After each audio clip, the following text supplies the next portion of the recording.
ইসরায়েলের মোসাদ এসে, আমেরিকার সিআই এসে, ভারতের র এসে আমার এই পার্বত্য চট্টগ্রামের পার্শ্ববর্তী অঞ্চল, মিয়ানমারের চীন রাজ্য, ভারতের মিজোরাম এবং ত্রিপুরা রাজ্যে তারা কাজ করছে।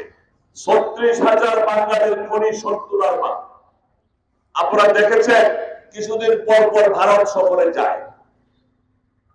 ব্যারিস্টার দেবাশিস কিছুদিন পর পর ভারত সফরে যায়, সেখানে রয়ের সাথে মিটিং করে, মুসাদের সাথে মিটিং করে, সিআই এর সাথে মিটিং করে তাদের সশস্ত্র সন্ত্রাসী গ্রুপ ত্রিপুরা এবং মিজোরামে তারা ট্রেনিং দিচ্ছে, সশস্ত্র ট্রেনিং। তারা এই বিশাল অঞ্চলকে নিয়ে আলাদা একটা জুমল্যান্ড করতে চায়। আর খ্রিস্টান রাষ্ট্রগুলো প্রচুর পরিমাণে ইউএনডিপির মাধ্যমে এখানে টাকা দিচ্ছে একটা খ্রিস্টান রাষ্ট্র করার জন্য। সুতরাং এই আন্তর্জাতিক চক্রান্তের শিকার কিন্তু এখন আমরা। এই আন্তর্জাতিক চক্রান্ত আপনারা দেখেছেন, নেপালের প্রধানমন্ত্রী পালিয়েছে, ফ্রান্সের প্রধানমন্ত্রী পালিয়েছে, বাংলাদেশের প্রধানমন্ত্রী পালিয়েছে। আন্দোলনের কোন বিকল্প নেই। সোজা আঙ্গুলে কখনো ঘি ওঠে না। যে সরকার পার্বত্য চট্টগ্রামের উপর বিমানসুলভ আচরণ করেছে বিগত দিনে, এটা বলেছি, সন্ত্রাসীদের সাথে কখনো আলোচনায় কোন সমস্যা সমাধান হতে পারে না, হয় না। তুষামতি করে রাষ্ট্রের কোন সমস্যা কোনদিন সমাধান করা যায় না। আমি জানি না সরকারের দুর্বলতা কোথায়। ৩৬,০০০ বাঙালিকে খুন করেছে ৭০ বার, ১,০০০ সেনা এবং পুলিশ সদস্যকে খুন করেছে ৭০ বার। এই পার্বত্য চট্টগ্রামে অসংখ্য মা বোনকে ধর্ষণ করেছে, হাজার হাজার মানুষের বাড়িঘর জ্বালিয়ে পুড়িয়ে ছারখার করে দিয়েছে।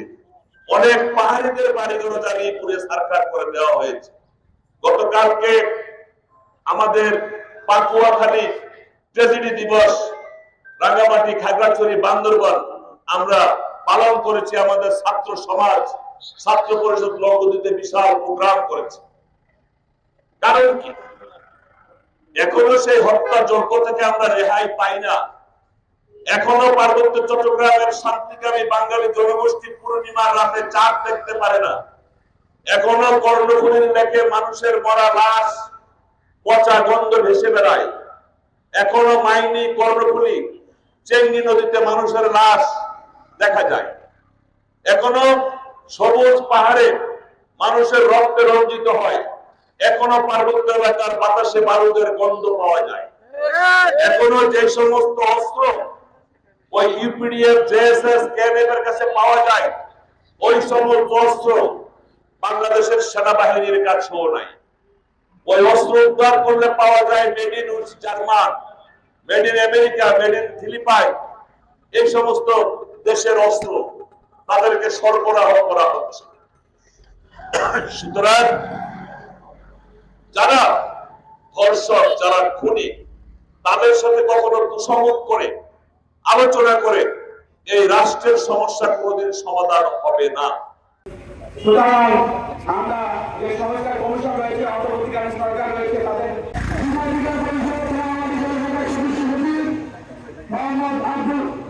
প্রয়োজন ছিল গত বিগত আমল থেকে। এর আগে থেকে ৩ বারের মধ্যে বাঙালি কনফারেন্স, তখন তারা এই ৩ বারের থেকে আলাদা করার জন্য জাতি, আমাদের প্রেরণাকে যারা আছে তারা জাতি, আমরা কি আমার পরিষদ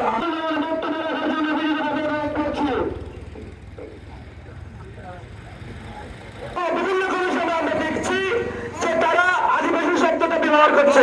এই আদিবাসী শব্দটা ছাত্র পরিষদ বান্দরবান জেলা শাখার বিপ্লবী সুযোগ্য সভাপতি আসিফ ভাইকে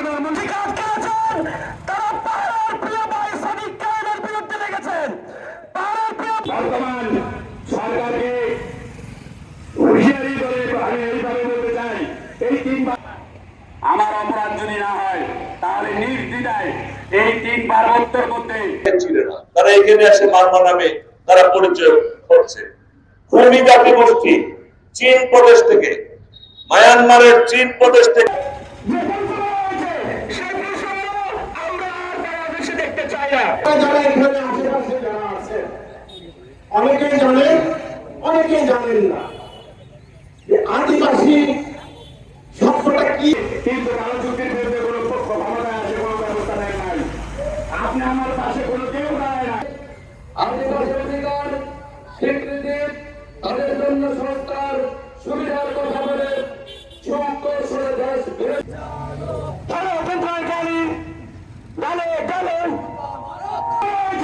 সেই প্রসঙ্গ আমরা আর বাংলাদেশে দেখতে চাই না।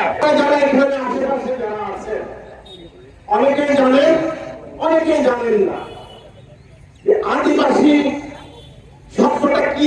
কিন্তু রাজনীতির বিরুদ্ধে কোনো পক্ষ ক্ষমতায় আসে কোনো ব্যবস্থা নেয় নাই। আপনি আমার পাশে কোনো কেউ দাঁড়ায় না।